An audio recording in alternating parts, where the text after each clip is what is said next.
देखिए, कल आपको मैंने सेट के बारे में बताया था, ए यूनियन बी मैंने बताया, ए इंटरसेक्शन बी मैंने बताया, इसके बाद ए क्रॉस बी मैंने आपको बताया था और ए माइनस बी आपको मैंने बताया था।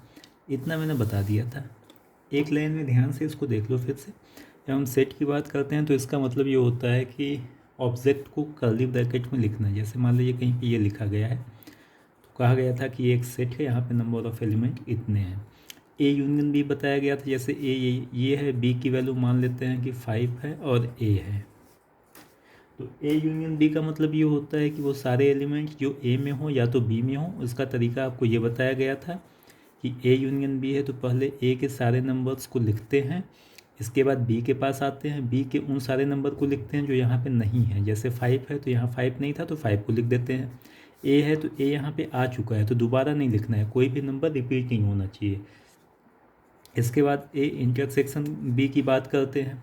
ए इंटरसेक्शन बी का मतलब हुआ कि वह सारे नंबर जो ए और बी दोनों में हों। एंड का मतलब, इंटरसेक्शन का मतलब होता है एंड, वो सारे नंबर जो ए में भी हों और बी में भी हों।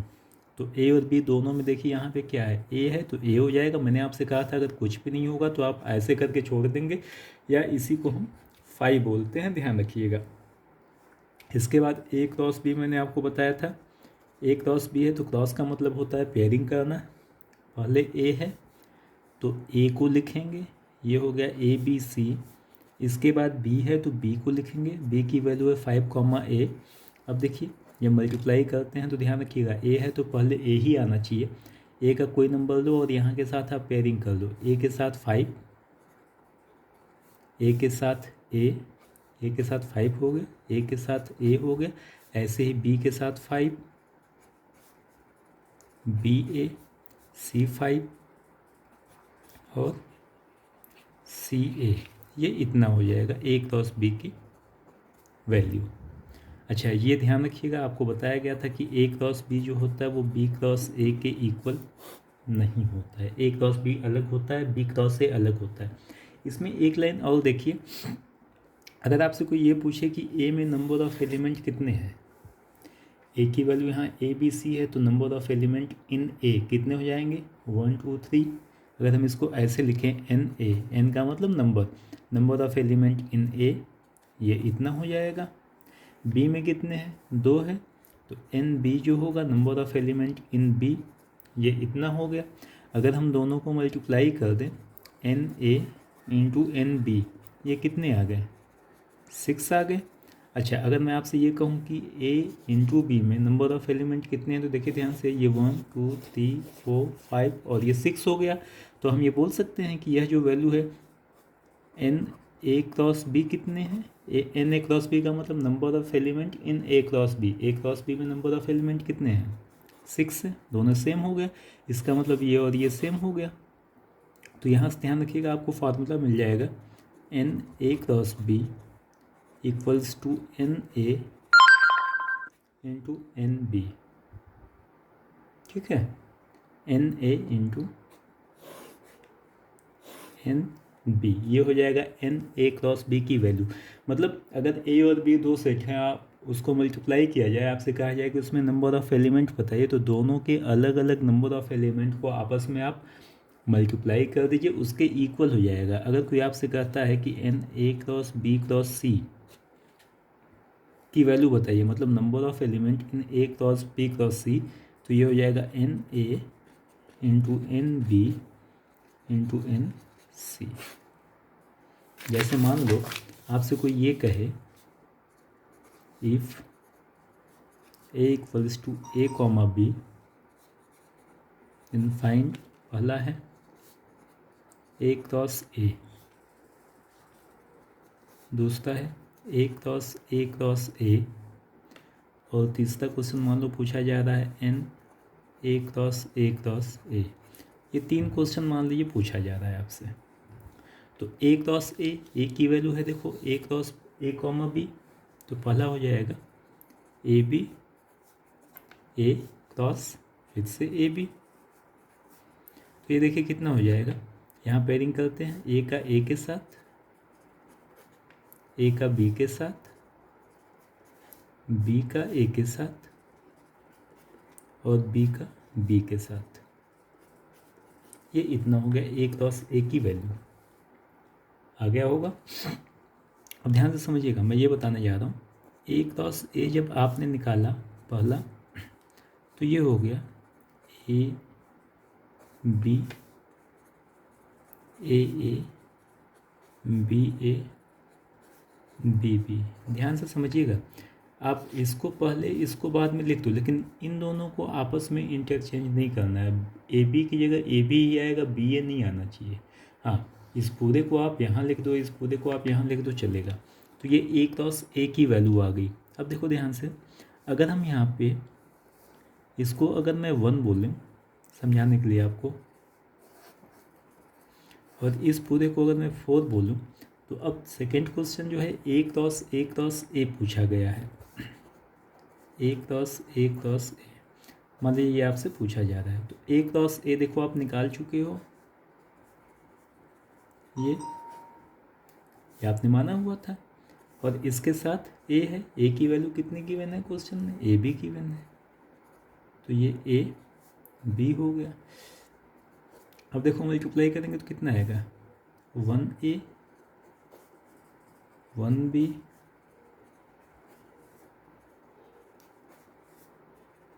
3a 3b 4a 4b। ये देखिए इतना हो गया, ठीक है। अब 1×a की वैल्यू देखो कितना आ गया? 1 आपने किसको माना था? ए बी को, तो यहाँ पे रख देते हैं, तो ये हो जाएगा ए बी ए, 1 की जगह ए बी, यहाँ पे ए बी रखेंगे तो ए बी और बी। इसके बाद 2 आपने किसको माना था? ए ए, तो यहाँ पे रख दो ए ए, और एक ए ये हो गया। इसके बाद यहाँ पे हो गया ए ए बी, तो ये आपने माना था बी ए को, तो बी ए और ए हो गया। यहाँ पे बी ए और बी हो गया। 4 आपने माना था बी बी को, तो ये हो गया बी बी और ए, और फाइनली यहाँ पे हो जाएगा बी बी और बी। आगे होगा समझ में क्या किया? तो ये 1×a की वैल्यू आ गई। अब आखिरी देखो यहाँ पे कह रहा है n 1×a की वैल्यू बताइए। तो ये देखिए n 1×a कितना हो जाएगा? जब n 1×a की हम बात करेंगे तो ये देखिए यहाँ पे number of element in 1×a कितना है? 1 2 3 4 5 6 7 8 8 हो गया। अब ध्यान से देखो यहाँ पे अगर हम ये वाला फॉर्मूला यूज़ करते जो ये बताए थे क्या, NA+B+C, इसको हम लिख सकते हैं NA × NB × NC, है ना। तो यहाँ पे B की जगह भी A है और C की जगह भी A है, तो ये हो जाएगा NA × NA × NA। तो NA की वैल्यू कितनी है? NA का मतलब number of element in A कितना है? यहाँ पे 2 है, तो जो हो जाएगा × 8 हो गया, वही 8 यहाँ पे आया हुआ था। तो ये जरूर से आप ध्यान रखिएगा ये फॉर्मूला। इसके बाद a - b मैंने आपको कल बताया था।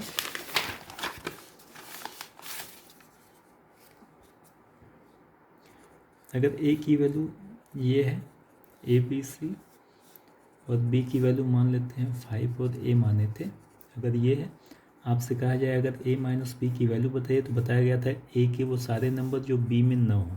a यहाँ पे है, a यहाँ पे है, a नहीं लेंगे, b यहाँ पे है, b यहाँ पे नहीं है, तो b आ गए, c यहाँ पे है, c यहाँ पे नहीं है, तो a - b की वैल्यू ये आ गई। ऐसे ही अगर आपसे कहा जाए b - a की वैल्यू बताइए, तो b के वो सारे नंबर जो a में न हो, तो यहाँ देखो 5 है, 5 यहाँ पे नहीं था, 5 हो जाएगा। a है, a यहाँ पे है, तो a नहीं होगा, ये हो जाएगा b - a। तो यहाँ से मैंने आपसे ये कहा था कि a - b की वैल्यू भी b - a के इक्वल नहीं होती है, ध्यान रखिएगा। इतना मैंने आपको बताया हुआ था। अब इसके बाद देखिए एक दो चीज़ें मैं और आपको बताऊं। मान लीजिए आपसे क्वेश्चन में ये कहा जाता है सबसेट बताइए। तो सबसेट का मतलब होता है कि एक या एक से अधिक कुल कितने कॉम्बिनेशन आप बना सकते हो। ध्यान से समझिएगा, सबसेट का मतलब ये हुआ कि एक या एक से अधिक कुल कितने कॉम्बिनेशन आप बना सकते हो। जैसे मान लो कोई सेट ए गिवन है, ए की वैल्यू ए और बी है, आपसे ये कहा जाए कि फाइंड सबसेट ऑफ ए, एक आप सबसेट बताओ। तो पहले तो इसका मतलब आप समझिए क्या हुआ। अगर ये कहा जा रहा है तो बेसिकली इसका मतलब आपसे ये पूछा जा रहा है कि ए के कुल कितने कॉम्बिनेशन आप बना सकते हो। इसका मैं आंसर बताऊं उससे पहले एक एग्जांपल लेते हैं। देखो, जैसे मान लो कि मैं आपके घर गया, आपने मुझे यहाँ पे गुलाब जामुन दे दिया, और मान लेते हैं कि बर्फ़ी आपने दे दिया खाने के लिए कि यार सर पहली बार आ रहे हैं, कुछ देते हैं। आपने गुलाब जामुन दिया और बर्फ़ी दिया, दो चीज़ें आपने मुझे दिया। अब मैं क्या कर सकता हूँ, पहला ऑप्शन तो मेरे पास है कि मैं कह दूँ कि यार मुझे शुगर हुआ है, मैं दोनों में से कुछ भी ना खाऊं। ठीक है, तो कुछ भी ना खाऊं का मतलब ये हो गया। इसी को याद होगा, मैंने आपसे कहा था ये लिखो, या इसी को हम फाइल लिखते हैं, एक ही चीज़ है। तो पहला केस तो ये हो गया कि मैंने कुछ भी नहीं खाया। दूसरा केस हो गया कि मुझे गुलाब जामुन बहुत पसंद था, मैंने गुलाब जामुन एक खा लिया। हो सकता है मुझे बर्फ़ी बहुत पसंद था, मैंने बर्फ़ी खा लिया। हो सकता है मैं ये सोचूं कि यार कहाँ रोज़ रोज़ जाना है, दोनों खा लेते हैं, तो मैंने दोनों खा लिया। इसके अलावा और कोई ऑप्शन नहीं। हो सकता है मैं एक भी मिठाई ना खाऊं, हो सकता है मैं दोनों मिठाई खा जाऊं, हो सकता है मैं ये वाली मिठाई खाऊं, हो सकता है मैं ये वाली खाऊं, और कोई केस नहीं होगा। तो मैक्सिमम पॉसिबिलिटी जो है वह इतना ही होगा। तो ये जो सारी पॉसिबिलिटीज़ हैं वह इसका सबसेट हो जाएगा। हम ये बोलेंगे कि जी जो है is a subset of G comma B. इसको हम ऐसे लिखते हैं, जी ये होता है साइन सबसेट का, ये सी जैसे आप बनाते हो ना, तो सी बना के इसको आप थोड़ा सा ऐसे लंबा कर दो, तो G is subset of G B. मतलब ये हुआ कि यह जो नंबर है वह इसमें इंक्लूड है, यानी यह जो नंबर है यह इसी में से लिया गया है। जैसे मान लो कि कहीं पे ये लिखा गया है कि एक सेट ए है, ए की वैल्यू है 1 2 3 4 5। एक सेट बी है, मान लेते हैं 1 4 5। एक सेट सी है, मान लेते हैं 1 2 3। ठीक है, तो हम ये बोलेंगे कि बी यहाँ पे जो है ये सबसेट ऑफ ए है, बी के सारे नंबर ए में है। हम यहाँ पे बोलेंगे कि सी जो है वो सबसेट ऑफ ए है, सी के सारे नंबर ए में है। तो सबसेट का मतलब ये होता है, अगर बी ए का सबसेट है मतलब बी के सारे नंबर जो हैं वो ए में होंगे। अब यहाँ पे वापस आते हैं। जैसे मान लो यहाँ पे दिया गया है कि ए की वैल्यू ए कॉमा बी है, आपसे कहा जा रहा है कि ए का सबसेट बताइए। तो सबसे पहला सबसेट तो ये हो गया, आप कुछ भी मत लो जैसे यहाँ पे था। दूसरा आप ए को ले लो, तीसरा आप बी को ले लो, और आप ए और बी दोनों को ले लो। ये हो जाएगा इसके सबसेट। ठीक है, देख ध्यान से एक एग्जाम्पल। क्वेश्चन मान लो ये कहा जा रहा है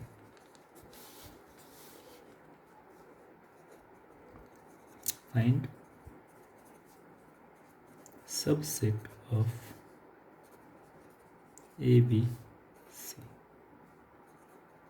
ए कोई सेट है, इसमें नंबर ऑफ एलिमेंट ये मान लेते हैं, ए है बी है और सी है। आपसे कहा जा रहा है कि इसका सबसेट बताओ। तो देखिए ध्यान से, इसका सबसेट आप कैसे निकालेंगे। सबसेट निकालने के लिए सबसे पहला काम तो हो जाएगा फाइव, एक सबसेट होता ही होता है। इसके बाद सबका अलग अलग कॉम्बिनेशन, ए, इसके बाद बी, इसके बाद सी। आ गया होगा समझ में। इसके बाद दो दो का कॉम्बिनेशन बनाते हैं, एक एक का कॉम्बिनेशन, या तो कुछ मत लो, या तो ये ले लो, या तो ये ले लो, या तो ये ले लो, इतना हो गया। अब दो दो का कॉम्बिनेशन बनाते हैं, ए और बी एक साथ कर दिए, ए और सी एक साथ कर दिए, बी और सी एक साथ कर दिए। इसके बाद दो दो का और कोई बनेगा, ये दोनों हुआ, ये दोनों हुआ, ये दोनों हो गया, तीनों हो गया। अब तीन का बनाते हैं, तो ये हो जाएगा ए बी और सी।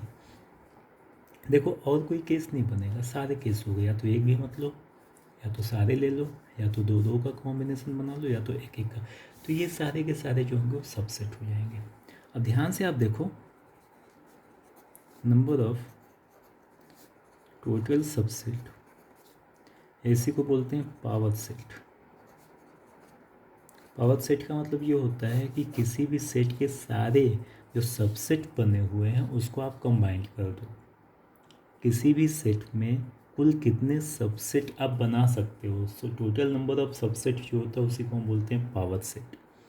देखो यहाँ पे कितने हो गए, 1 2 3 4 5 6 7 8, तो टोटल नंबर ऑफ सबसेट 8 हो गया, यानी पावर सेट 8 हो जाएगा।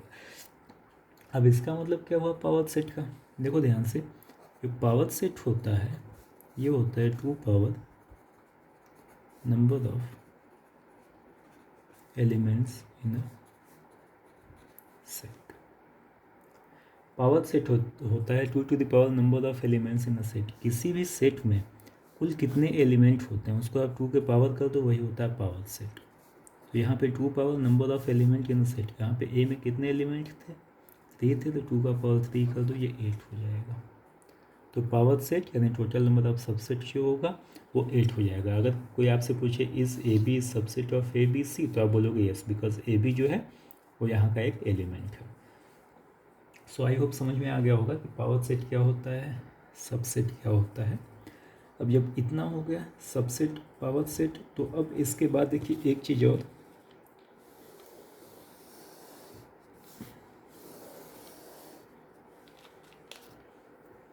एक होता है complement of a set. Complement of a set ये क्या होता है, कॉम्प्लीमेंट ऑफ अ सेट में देखिए क्या करते हैं, जैसे मान लो एक एग्जांपल लेते हैं, ध्यान से समझिएगा। जैसे मान लेते हैं कि आप हो, आप अपने आप को इमेजिन करो, ये आप हो। अगर मैं आपसे ये कहूँ कि आपका ये हैंड है, तो इस हैंड का कॉम्प्लीमेंट बताओ, समझिएगा ध्यान से। कॉम्प्लीमेंट का मतलब आपको मैं समझा रहा हूँ। जैसे मान लेते हैं आप हो, आप सिखाया जाए कि आपका ये हाथ है, इसका आप कॉम्प्लीमेंट बताओ, तो मतलब ये हुआ कि आपके शरीर में से इस हाथ को हम निकाल दें, जिसका कॉम्प्लीमेंट पूछा जा रहा है उसको आप हटा दो। आँखों का कॉम्प्लीमेंट बताओ, आँखों को अपने आप गायब कर दो। पैर का कॉम्प्लीमेंट बताओ, पैर को आप कट करके निकाल दो। सर का कॉम्प्लीमेंट बताओ, आप सर को यहाँ से कट करके निकाल दो। तो जिसका कॉम्प्लीमेंट पूछा जा रहा है उसको आप निकाल दो। कहाँ से निकाल दें, अब ऐसा तो है ना कि सर आपका फ्रिज में रखा हुआ था, आप वहाँ से निकाल दिए, या हाथ आपका कहीं टेबल पे पड़ा हुआ था उसको आप हटा दिए। कहीं है, जब आपसे कहा जा रहा है कि आपकी आँखों का कॉम्प्लीमेंट, मतलब आपको आँखों को आपने निकाल दिया, तो ऐसा नहीं कि आँख कहीं आपने रखा हुआ था। आपको पता है कि आँख हो, हाथ हो, पैर हो, सर हो, ये सारे के सारे एक शरीर में होते हैं, बॉडी में होता है ना। तो जिसका कॉम्प्लीमेंट पूछा जाता है उसको हटा देते हैं। कहाँ से हटाते हैं, अब जैसे मैंने यहाँ पे एक एग्जांपल लिया था, हाथ पैर नाक कान मुंह जिसको भी हटाना है, तो आपको पता है कि ये एक शरीर है, यहीं पे सारी चीज़ें हैं, यहीं से हटाना है। तो जब भी हम कॉम्प्लीमेंट की बात करते हैं तो एक चीज़ आपके दिमाग में होनी ही चाहिए कि सारी की सारी चीज़ें कहाँ पे हैं, उसी में से आप यहाँ पे हटाओगे। तो यह जो चीज़ है जहाँ पे आपका हाथ है, कान है, नाक है, मुँह है, सर है, इसको हम बोलते हैं यूनिवर्सल सेट।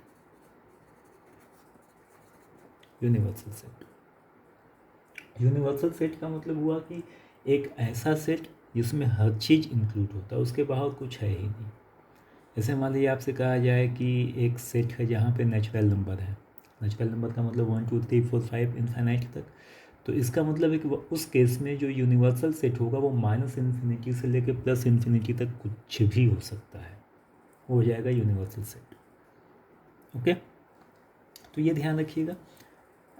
जब हम बात करते हैं किसी भी कॉम्प्लीमेंट का, किसी भी सेट के कॉम्प्लीमेंट का मतलब इसको निकालना होता है, जिसका कॉम्प्लीमेंट पूछा जा रहा है उसको निकालना है। कहाँ से निकालना है, यूनिवर्सल सेट में से निकालना है। यूनिवर्सल सेट को ध्यान रखिएगा, हमेशा हम यू से डिनोट करते हैं।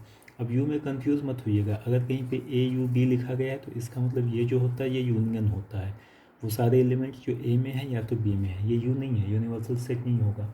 अगर यूनिवर्सल सेट कहीं पे होगा तो लिख देगा where U is a universal set, ऐसे लिखा रहेगा, तो उसके बारे में आपको ज़्यादा कुछ नहीं सोचना है। तो अब देखो, जैसे मान लो कि ये दिया गया है एक सेट यू मतलब यूनिवर्सल सेट है, इसकी मान लेते हैं ये वैल्यू दी गई है, ठीक है। और मान लेते हैं यहाँ पे ए दिया गया है 1 5 और बी की वैल्यू मान लेते हैं दी गई है 6। ऐसा कभी हो ही नहीं सकता कि ये जो नंबर हैं वो इसमें ना हो। जितने भी नंबर यहाँ पे होंगे, अगर यूनिवर्सल सेट दिया गया है तो बाकी सारे सेट जो होंगे वो उस यहाँ पे होंगे ही होंगे। अगर यहाँ पे 1 से लेकर 6 तक है तो ऐसा हो ही नहीं सकता कि बी की वैल्यू यहाँ 7 दे दे, 9 दे दे, चूँकि यहाँ पे 7 9 नहीं है। तो आप ये बोल सकते हो कि जितने भी सेट होते हैं वो सारे के सारे सबसेट होते हैं यूनिवर्सल सेट के। जितने भी सेट हैं वो सारे के सारे सबसेट होते हैं यूनिवर्सल सेट के, इसको ध्यान रखना आप लोग। अब जब ये हो गया ए और बी, देखिए यहाँ पे, तो हम ये बोल सकते हैं A and B both are subset of U. अच्छा, वापस आते हैं क्वेश्चन में। देखो आपसे ये कहा जाए कि ए का कॉम्प्लीमेंट बताओ, फाइंड कॉम्प्लीमेंट ऑफ ए का कॉम्प्लीमेंट, इसका मतलब ध्यान से देखो ऐसे लिखा जाता है, ये ए के ऊपर एक लाइन बना दो, इसी को हम लिखते हैं ए और यहाँ पे आप सी बना दो, ए के ऊपर एक लाइन बना दो या ए के ऊपर आप सी बना दो। ये हो गया ए का कॉम्प्लीमेंट। मैंने क्या बताया था, जिसका कॉम्प्लीमेंट पूछा जा रहा है उसको आप निकाल दो। ये तो बताया थे आँखों का कॉम्प्लीमेंट, आँखों को आप निकाल दो। तो ए का कॉम्प्लीमेंट यानी ए को आप निकाल दो, कहाँ से निकालोगे, यूनिवर्सल सेट में से। इसका मतलब ये हुआ कि ए कॉम्प्लीमेंट, ए को निकालना है यानी माइनस से कर देना है, किस में से करना है, यू में से। तो जिसका कॉम्प्लीमेंट पूछा जाता है उसको हम यू में से माइनस कर देते हैं। अब देखिए यहाँ पे कितना हो जाएगा, यू माइनस ए का मतलब यू के वो सारे नंबर जो ए में न हों। तो यू में यहाँ पे 1 2 3 4 5 6 है, ए में 1 5 है, तो यहाँ से 1 को और 5 को हटा देते हैं, तो क्या बचा है 2 3 4 और 6। ये हो जाएगा ए कॉम्प्लीमेंट। बी का कॉम्प्लीमेंट अगर पूछा जाए तो बी का कॉम्प्लीमेंट कितना हो जाएगा, यू माइनस बी। यू में से बी को निकाल देते हैं, यू की वैल्यू है 1 2 3 4 5 6, बी की वैल्यू 6 है तो 6 हटा देते हैं, जो बचा ये हो जाएगा 1 2 3 4 और ये 5। ये हो जाएगा बी का कॉम्प्लीमेंट, ठीक है। तो ए का कॉम्प्लीमेंट, बी का कॉम्प्लीमेंट, जिसका भी कॉम्प्लीमेंट पूछा जाएगा ध्यान रखिएगा उसको हम यू में से माइनस कर देंगे। अब कुछ चीज़ें ध्यान रखिएगा, जैसे मान लो आपसे कहा जाए कि यू का कॉम्प्लीमेंट बताइए, मतलब यू को माइनस करना है, कहाँ से करना है, यू में से। ये हो जाएगा यू माइनस यू, है ना। क्या आएगा, कुछ आएगा नहीं आएगा, इसका मतलब 5 हो जाएगा। इसके वो सारे एलिमेंट जो यहाँ पे ना हो, दोनों एक ही चीज़ तो है, तो जो यहाँ पे होगा वो सारी चीज़ें यहाँ पे होंगी। तो ये ध्यान रखिएगा, इसको याद रखिएगा कि यू का जो कॉम्प्लीमेंट होता है वो 5 होता है। 5 का जो कॉम्प्लीमेंट होता है वो यू होता है। कैसे, 5 का कॉम्प्लीमेंट क्या हो जाएगा, यू माइनस 5, जिसका कॉम्प्लीमेंट उसको यू में से माइनस कर देते हैं। 5 मतलब क्या होता है, कुछ नहीं, तो माइनस में कुछ नहीं करना है, तो पूरे का पूरा यू बच जाएगा। तो ये ध्यान रखना आप, यू का कॉम्प्लीमेंट 5 होता है, 5 का कॉम्प्लीमेंट यू होता है। किसी भी नंबर का अगर हम 2 बार कॉम्प्लीमेंट लेते हैं, जैसे मान लो ए था, ए का आपने कॉम्प्लीमेंट लिया, जो आया फिर से आपने कॉम्प्लीमेंट ले लिया, तो ये वापस वही सेट आ जाएगा। अच्छा, जब भी ऐसा कोई क्वेश्चन आए ना, बड़ा सिंपल तरीका है, आप अपने हिसाब से सॉल्व कर लिया करो। जैसे मान लो कि एग्जांपल लेते हैं, मान लो ये आपसे पूछा जाए आपको फार्मूला नहीं याद आ रहा है, आप भूल गए, कोई बात नहीं, आप यहाँ पे मान लो लेट ए इक्वल्स टू 1 और 2 मान लेते हैं ये। तो ये ध्यान रखना, जब ए मानोगे तो कॉम्प्लीमेंट में ये जरूर मानना होगा, और ये सारे नंबर यहाँ पे आपको दिखाने होंगे। मान लेते हैं यहाँ पे 1 2 3 मैंने मान लिया। अब ए का कॉम्प्लीमेंट कितना आएगा, U minus A. U minus A मतलब कितना हो गया, 3 हो गया। यू के वो सारे नंबर जो ए में नहीं है। अब ए कॉम्प्लीमेंट का फिर से कॉम्प्लीमेंट लेना है, तो ए कॉम्प्लीमेंट को अगर हम बी मान लें समझाने के लिए, तो अब इसका कॉम्प्लीमेंट लेना है, यानी बी का कॉम्प्लीमेंट आपको लेना है। तो बी का कॉम्प्लीमेंट मतलब यू माइनस बी, यू की वैल्यू ये है, बी आपका ये है, तो यहाँ से 3 आप माइनस कर दो, ये हो जाएगा 1 2, और ये क्या आ गया, ए आ गया। इसका मतलब बी का कॉम्प्लीमेंट ए आ गया। बी आपने किसको माना था, ए के कॉम्प्लीमेंट को, तो ए कॉम्प्लीमेंट का कॉम्प्लीमेंट ए आ जाएगा। तो ये ध्यान रखना कि किसी भी नंबर का अगर हम 2 बार कॉम्प्लीमेंट लेते हैं तो वापस वही सेट आ जाता है। तो ये 2-3 चीज़ें ज़रूर से आप ध्यान रखिएगा। इसके बाद ये ध्यान रखिएगा कि अगर कहीं पे ये दिया गया है, इफ़ मान लो ये दिया गया है x, y, यहाँ दे दिया गया 5, 9, फाइंड x एंड y, ये क्वेश्चन दिया गया है। तो ये ध्यान रखिएगा कि अगर कोई भी 2 रिलेशन आपस में इक्वल हैं तो इसका मतलब है पहला जो होगा वो पहले के इक्वल होगा और दूसरा वाला दूसरे के इक्वल होगा। यानी यहाँ से x की वैल्यू 5 आ गई और y की वैल्यू 9 आ गई, ये आंसर हो जाएगा। अगर दिया गया है if x + 1/5, y - 2/3 = 0, 1, find x, y, तो ये ध्यान रखिएगा x + 1/5 पहला नंबर है, ये इक्वल होगा किसके, 0 के। तो यहाँ से x की वैल्यू आ गई -1/5 और दूसरा नंबर यहाँ पे है y - 2/3। सो y - 2/3 किसके इक्वल हो जाएगा, 1 के। तो y कितना हो गया, 1 + 2/3, ये हो गया 5/3। ये y की वैल्यू आ गई, x की वैल्यू ये आ गई, y की वैल्यू ये आ गई। तो ये बेसिकली ये मतलब होता है A union B, A intersection B और बाकी जो भी आपको बताया गया था। अब इसके बाद देखिए आगे चलते हैं। इसमें देखिए और भी होता है, रिलेशन कितने टाइप के होते हैं, वेक्टर फॉर्म होता है और के फॉर्म होते हैं। तो अभी मैं उस पर नहीं आ रहा हूँ, थोड़ा सा इसमें आगे देखो। अगर आपसे ये कहा जाए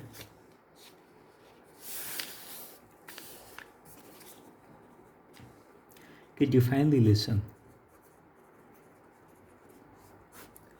होता क्या है, तो समझिएगा ध्यान से। जब हम बात करते हैं रिलेशन की और बात करते हैं जब हम फंक्शन की, तो बेसिकली इसका मतलब क्या होता है। और इससे पहले एक चीज़ ध्यान रखिएगा कि जब हम वर्ड करते हैं, यूज़ करते हैं फंक्शन, अच्छा इसका डेफिनेशन मैं आपको बाद में बता रहा हूँ। रिलेशन और फंक्शन का जो डेफिनेशन होता है वो मैं आपको बाद में बता रहा हूँ। पहले मैं आपको फंक्शन के बारे में थोड़ा सा, आपने क्लास 10th में पढ़ा होगा कि एक पॉलिनॉमियल दिया गया है f(x), इसकी वैल्यू दी गई है ax² + bx + c। एक पॉलिनॉमियल दिया गया है, एक फंक्शन दिया गया x - 5/x + 7। फंक्शन का मतलब यहाँ पे y लिखा रहता है, y = x - 5/x + 7। अभी मैंने आपको एक्सपोनेंशियल फंक्शन बताया, अभी मैंने आपको लॉग फंक्शन बताया। तो जब हम ध्यान से समझिएगा, एक और ले लेते हैं, y = मान लो दिया गया है √x - 1। जब हम क्वेश्चन सॉल्व करते हैं फंक्शन के, तो एक क्वेश्चन बड़ा सिंपल होता है, इफ़ f(x), यानी f(x) का मतलब ध्यान रखना y। फंक्शन क्या होता है, रिलेशन क्या होता है, दोनों में रिलेशन क्या होता है, ये मैं आपको एक्सप्लेन करूँगा आज, या हो सकता है कल कर दूँ। तो इसके बारे में अभी हम बात नहीं कर रहे हैं, लेकिन ये ध्यान रखिएगा कि अगर कोई फंक्शन दिया गया है, आपसे कहा जाए कि इसको सॉल्व करो, सॉल्व करने का मतलब ये हुआ कि x की वैल्यू बताओ। यहाँ से आपसे कहा जाए x की वैल्यू बताइए, यहाँ से आपसे कहा जाए, तो देखिए इसका मतलब क्या हुआ, इसको हम कैसे सॉल्व करते हैं, इसका सेंस क्या होता है। क्वेश्चन सॉल्व करने के लिए ध्यान रखिएगा इतने ही फॉर्म आपको भी मिलेंगे, या जो फॉर्म होता है पॉलिनॉमियल होता है, रैशनल फॉर्म हो गया, एक्सपोनेंशियल हो गया, लॉगरिथम हो गया। तो इसको सॉल्व करने के लिए एक एक करके मैं बता रहा हूँ। देखो जब भी आप कोई क्वेश्चन सॉल्व करते हैं, समझिएगा ध्यान से,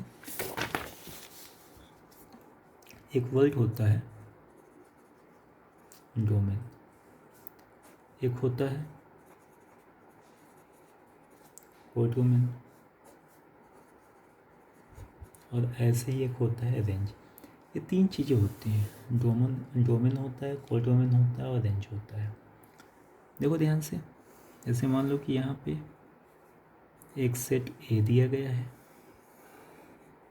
एक बी दिया गया है। यहाँ पे कुछ मैं नंबर्स ले लेता हूँ, यहाँ पे भी ले लेता हूँ।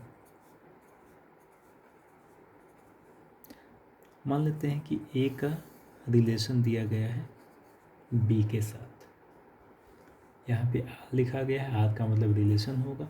अगर यहीं पे आर न लिख के एफ लिख दिया जाए यहाँ पे, तो इसका मतलब हुआ कि फंक्शन हो गया, ए और बी में फंक्शन, यहाँ पे ए और बी में रिलेशन है। रिलेशन क्या है, रिलेशन कुछ इस तरीके से है कि 1 का रिलेशन मान लेते हैं 6 के साथ है, इसका रिलेशन मान लेते हैं 7 के साथ है, और इसका मान लेते हैं 9 के साथ है। सपोज करो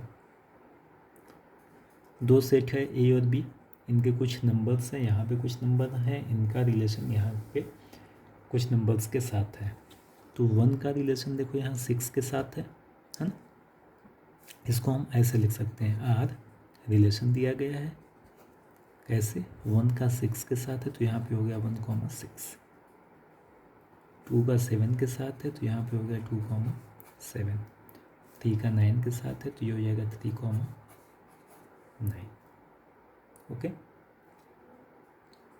आगे जब इतना हो गया तो अब देखो यहाँ पे ध्यान से 5 था और 8 था, इसका रिलेशन किसी के साथ नहीं है।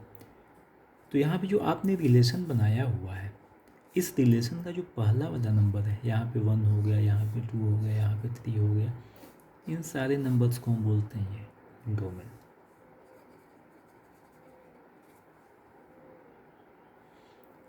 जो पहला वाला नंबर था इसको हम बोलते हैं डोमेन। जो दूसरा वाला नंबर था, ये हो गया, ये हो गया और ये हो गया, इनको हम बोलते हैं रेंज।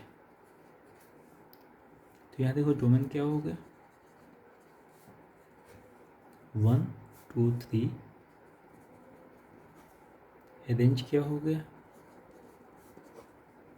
6 7 9। अब इसको थोड़ा सा और समझो, इसके बाद ये बताते हैं codomain.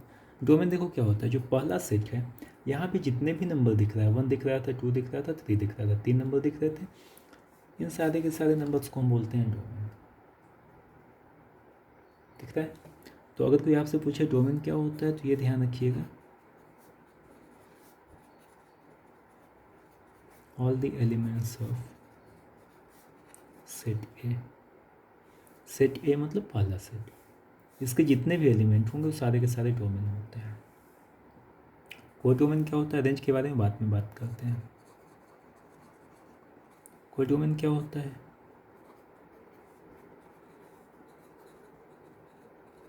All the elements of set P. Set P के जितने भी एलिमेंट हों सारे के सारे होते हैं कोडोमेन। क्या हो जाएगा कोडोमेन यहाँ पे, 5 6 7 8 9। 5 हो गया, 6 हो गया, 7 हो गया, 8 हो गया और ये 9, ये सारे के सारे हो जाएंगे कोडोमेन। अब बचा रेंज। रेंज देखो क्या था यहाँ पे, 6 7 9, यही तो आपने बोला था।